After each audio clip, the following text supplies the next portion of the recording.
em relação àquele Deus em nome do qual o Estado Islâmico pretende fazer a guerra e decapitar e degolar, em relação a esse Deus, só há uma atitude verdadeiramente digna. É ser ateu. É ser ateu. É melhor ser ateu.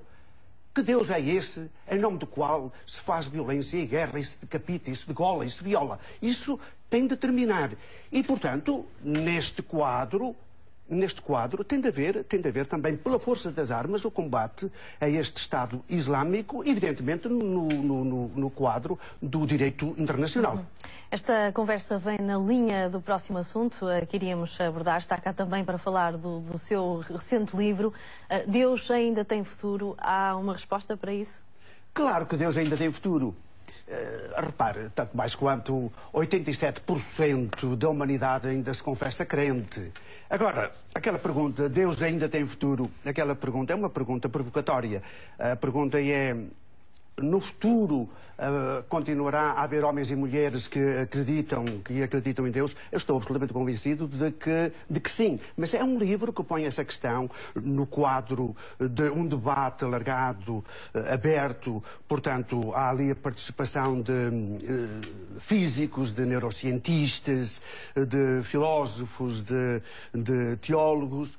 Portanto, é necessário abordar essa questão, a questão de Deus, hoje, em toda esta amplidão, e é isso que tento. Mas, realmente, se me pergunta se eu penso que continuará a haver homens e mulheres que acreditam em Deus, estou absolutamente convencido de que sim, tanto mais quanto há ali um neurocientista que diz que a prática de uma religião contribui para a saúde das pessoas, para a longevidade das pessoas e também contribui para a cura, desde que o Deus no qual se acredita seja um Deus bom, misericordioso, e é nesse Deus que eu acredito, é nesse Deus que dá salvação, é nesse Deus... Mas é esse Deus também que leva muitas vezes a posições extremadas a que assistimos pelo mundo inteiro. E que há pouco referia, o tal horror do Estado Islâmico, é precisamente esse Deus que nem todos o veem da mesma forma, não é? Cá está. Por isso mesmo, quando nós perguntamos, Deus ainda tem futuro, é preciso acrescentar que Deus é que tem futuro. Que Deus é que tem futuro. É o Deus que se revela em Jesus.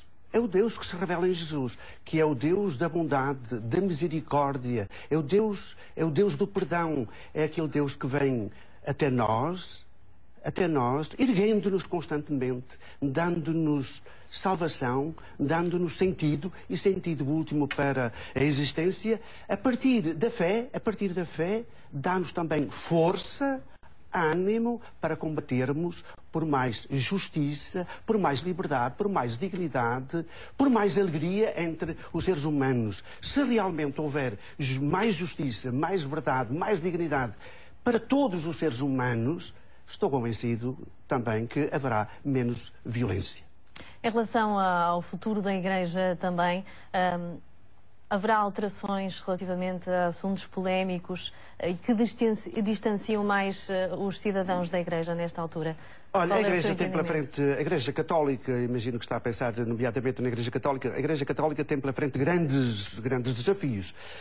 Olha, em primeiro lugar, quanto à pedofilia, e o Papa tem sido claro quanto à pedofilia, tem de ser tolerância zero, tem de haver transparência no Banco do Vaticano em relação aos dinheiros, na Igreja tem de haver transparência total. Considera que está a ser dado um passo nesse sentido? Sim. Veja que já mudou o Ministro das Finanças lá no Vaticano. Por outro lado, tem de haver, e vai haver agora um sínodo em relação à família, tem de haver muito mais compreensão em relação aos homossexuais, tem de haver muito mais compreensão e abertura no caso dos católicos divorciados e recasados, eles têm de ter, enfim, a sua integração na vida plena e total da Igreja. Tem de haver muito mais abertura por parte da Igreja às mulheres. Isto é, as mulheres têm de ter igualdade de direitos dentro da Igreja, igualdade de direito com os homens.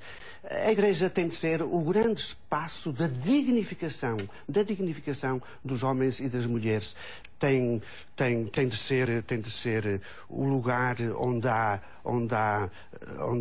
cada vez mais espaço para a liberdade de pensar, para o respeito pelos direitos humanos, a partir do momento... Repare, a Igreja, os cristãos são 2 mil milhões. Se realmente cada cristão, cada cristã fosse efetivamente cristão e cristã, seguisse o Evangelho, repare, o mundo transformava-se. Nós somos hoje um pouco mais de 7 mil milhões de seres humanos. Se 2 mil milhões de cristãos e cristãs, seguissem Jesus, seguissem o Evangelho, seguissem a justiça, seguissem a misericórdia, seguissem a fraternidade, a proximidade de cada homem e de cada mulher, o mundo efetivamente seria diferente. E é por isso que o Papa Francisco está a lutar. Ele próprio é um cristão. Por isso é que ele tem aquela simpatia mundial. Ele hoje é um dos homens mais influentes do mundo. Por outro lado, é talvez a figura mais popular. E é a figura mais popular porquê? Porque ele desacralizou o papado. Ele é um homem. E é um homem alegre. mais das pessoas. Diga? E aproxima-se mais das pessoas. Aproxima-se das pessoas. Ele gosta das pessoas. E a partir do momento em que ele gosta das pessoas, nós precisamos de quê? De ser amados. A partir do momento em que alguém é amado, a partir daí também é capaz de amar os outros. Padre Anselmo Borges, muito obrigada e um bom fim de semana.